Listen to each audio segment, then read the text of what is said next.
Guys, let's tune in. Welcome my 9 subscribers. So we're back on schedule with our thoughts. This is the last discussion that I have for us. If there's anything else that you wanting me to expand on, or maybe something I'm unaware of about thoughts that I can nerd out on, I will add to this list eventually. But the last 2 lessons were kind of improv and came out of nowhere, so we're back on schedule with what I've already prepared. Today what we'll be talking about is why taking in new information, having new thoughts is so hard. And I just want to make sure that we all understand that thoughts are just a form of information. Now, information is not necessarily a fact. We can get information about ourselves depending on how other people speak about us, and right, that's not a fact. And being able to separate that information from what you think about yourself is important. So even when we're talking about what prevents us from taking in new information, that is the same thing as what is preventing us from having new thoughts. So let's get into it. We're going back to understanding how we obtain new information. Why is it so hard to change the brain and to take in new information? I thought you'd never ask. Bias filters is what we will be talking about today. These are the reasons for ignoring and distorting information. Mental shortcuts or defenses the brain takes that interferes with understanding and evaluation. Let's get into our list. Confirmation bias, favoring information that supports your existing beliefs. Okay, if we go back to our thoughts and manifestation video, we know that we can focus on something, and whatever we focus on is likely to become a part of our reality, hence the reason to be focused on what you're focused on. But if your beliefs are out of alignment with what you want, you are essentially causing cognitive dissonance, which is our next on the list. So just give me a second. Beliefs are just a thought. You thought long enough and now it's true. So if that's stored in your subconscious brain, and we know the subconscious brain is probably going to win because it's automatic. It's moving 11 million bits and compared to 40 bits, and it's so ingrained in you at this point.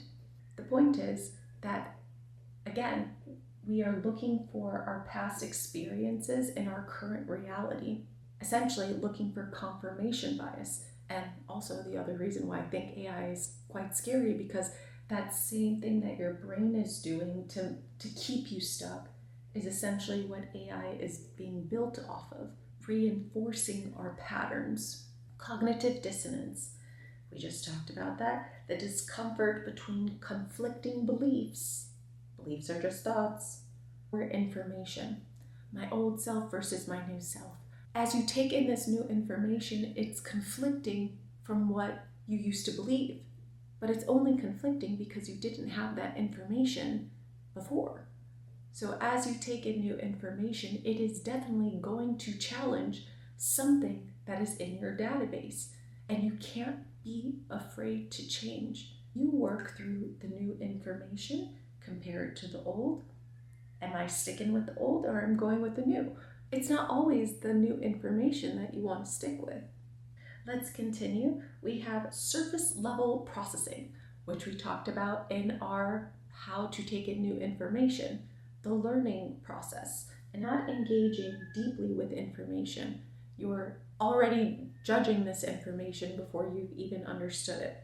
Now we touch on these even within other examples, so I'm going to leave it there. Next, we have conformity, social influence, adopting group opinions instead of thinking independently. This one I think is probably one of the hardest. We usually don't want to change because we feel like we are who we are because of these labels we have, because of who we hang out with. And we all want to feel accepted and loved to a certain extent, but when you accept yourself, it doesn't matter who else accepts you because you know who you are, but you have to understand who you are. You have to feel confident in who you are. Now, I'm going to give you an example of one of the first times I actually caught this, which was like years ago. The point is, I was in this comedy show and I realized everybody was laughing, and I was laughing too, but I was laughing because everybody was laughing. And like, laughter is so contagious in itself. Like, when people are happy and you see something cute online, it makes you smile when other people are smiling. So it was really quite cognitive dissonant because I want to laugh too, but I don't think what's being said is funny. So notice this even in your friend groups and in the movie theater and group interactions, to say, am I doing this just because everybody else is doing this? Do I actually want to be doing this? We want to be independent thinkers to begin with. But even if you're quote unquote following somebody that is having an independent thought and you're like, I like this independent thought, I'm going to become a part of their community, and cool, they may align with you on certain beliefs and not on other beliefs, right? But even the group itself is being influenced by not an independent thought. They're probably being influenced by social media, the man, money, whatever the fuck it is, right? The point is that even following the group is not even necessarily an independent thought to begin with. It was something that was influenced. Okay, I'm moving on. Closed-mindedness, refusing to consider new ideas. This is pretty similar to confirmation bias. Number one, you should at least compare new information to old information and say, hey, I'm sticking with this. But the point is that when 10, 20, 30 years go by and you're still in the same position, it didn't matter what car you got. It didn't matter about your job. You were not changing. You meaning the internal you. As you work on yourself, you're going to see it in your reality. I focus on this thought, I see it in my reality. But most people are working backwards and trying to change the reality instead of what's actually happening inside of them. Even if you're able to manifest the reality, bring something in, change your world in some way, you won't be able to maintain it because you never worked on yourself. Okay, next, motivated reasoning. Twisting information to protect your beliefs or identity. Can I move on? With the beliefs and identity, again, even self-identity is in the subconscious as well. Go listen to the video on subconscious versus conscious, please. And twisting information, right? Looking for confirmation of what you already know. I'm gonna freak out.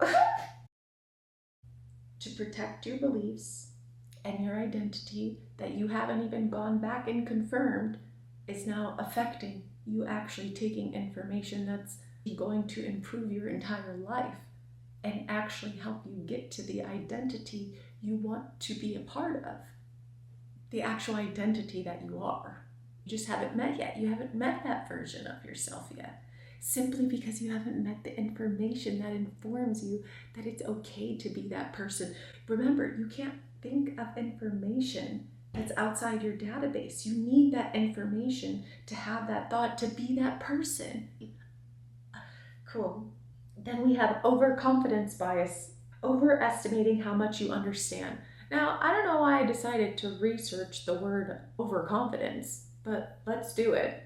Overconfidence is the cognitive bias where a person's subjective belief in their own capabilities and judgments is greater than the objective accuracy. When you're overconfident, it's usually because you're comparing yourself to somebody else. Think about this. We all have lessons to learn in this life. What is the easiest way for God, the universe, whatever, to teach us lessons? Through people. So to think that anybody you come across cannot teach you a lesson because you know more than them is very ignorant to begin with. Everybody has something to teach you. I'm moving on. Anchoring bias, relying too heavily on the first piece of information. Surface level processing. We've already talked about this. Now we have availability heuristic. What is heuristic? A mental shortcut or rule of thumb used to solve problems, make decisions, or form judgments quickly. It trades accuracy for speed, trades accuracy for speed and minimal mental effort. We don't want to think. Woo! Allowing you to bypass complex, time-consuming analysis. What else are we doing with time than to be able to analyze what's happening? Judging based off of what's easiest to recall. This is actually closer to the pattern recognition that I was talking about. Of course, like they say you shouldn't judge anybody, but like if somebody is clearly looking dangerous, like I don't need any more information. If you're just using a piece of information and you haven't observed somebody long enough to actually make an accurate judgment call, and even the word judgment, right? I'm not judging who you are. I'm judging if you're going to be in my life. Anyway, I'm moving on. Last but not least is emotional reasoning. Actually, our next series of lessons, don't tell anybody, is emotions. Letting feelings determine what's true. Emotions are a form of intelligence. Emotion is also connected to our trauma. So emotions can be a form of information, but it can also be a form of self-sabotage. We'll get into it, of course. Okay, now to summarize this lesson a bit, not necessarily to summarize, to get you to start thinking about, am I participating in these bias filters? We have get comfortable being uncomfortable. What makes you uncomfortable about this? That is information in itself. Have you gained understanding, or are you reacting to surface level processing, right? Go back and listen to the lesson on multiple and how to update your mental database. Where could I be wrong? That's a good one. Am I reacting emotionally? We have to have a balance between being emotional and being logical. What's influencing my understanding here, right? Is it my past? Is it the environment I'm around? I hope you guys enjoyed this. Again, awareness is not enough. You must do the work. Please integrate the lessons. Oh my God, I have like 9 subscribers. And it's obviously, it's not about what other people think, but I'm trying to get paid, guys. So thank you so much. It's very exciting. And this is my first week on YouTube officially. Party!